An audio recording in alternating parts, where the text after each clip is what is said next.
வீட்லயே என்னோட favourite place பார்த்தீங்கன்னா வந்து, இந்த ஊஞ்சல் தாங்க. இதுல வந்து ரிலாக்ஸ்டா ஆடிட்டே ஒரு ஈவினிங் போல ஒரு டீ ஒண்ணு குடிக்கும்போது ரொம்ப ரிலாக்ஸா இருக்கும். அப்பதான் வந்து நான் பிளான் பண்ணுவேன், டின்னர் என்ன பண்ணலாம்னு சொல்லிட்டு. இப்பவும் புரட்டாசியும் ஸ்டார்ட் ஆனனால ஃபுல்லா வெஜ் தான். மேக்ஸிமம் வந்து வெஜ்ல என்னென்ன நியூ டிஷ் பண்ணலாம்னு சொல்லிட்டு, லஞ்சுக்கும் சரி, டின்னருக்கும் சரி பிளான் பண்ணிட்டுருக்கேன். வெரைட்டியா பண்ணணும்னு சொல்லிட்டு. அந்த மாரி பிளான் பண்ணது தான் பன்னீர் பட்டர் மசாலாவும், சப்பாத்தியும். சப்பாத்திக்கு வந்து என் ஹஸ்பண்ட் தான் மாவு பெசஞ்சுட்டு இருந்தாங்க. அவங்க என்ன விட நல்லாவே பெசைவாங்க, ரொம்ப சாஃப்ட்டா. நான் வந்து இந்த பன்னீர் பட்டர் மசாலா தான் செஞ்சுட்டுருந்தேன். இந்த ஹோட்டல் ஸ்டைல்ல உங்களுக்கு பன்னீர் பட்டர் மசாலா வேணும்னா, ஒரு சில ட்ரிக்ஸ் மட்டும் நான் சொல்றேன், நோட் பண்ணிக்கோங்க.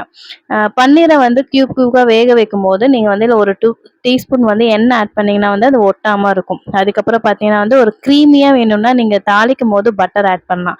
அதுக்கப்புறம் வந்து 2 பன்னீர வந்து நல்லா தண்ணி விட்டு அரைச்சுட்டு இதில ஆட் பண்ணீங்கன்னா வந்து ரொம்ப கிரீமியா இருக்கும். லாஸ்ட்டா வந்து ஒரு ஸ்பூன் சர்க்கரை போட்டீங்கன்னா வந்து டேஸ்ட் அல்டிமேட்டா இருக்கும். ட்ரை பண்ணி பார்த்துட்டு எப்படி இருக்கு சொல்லுங்க. பாய்.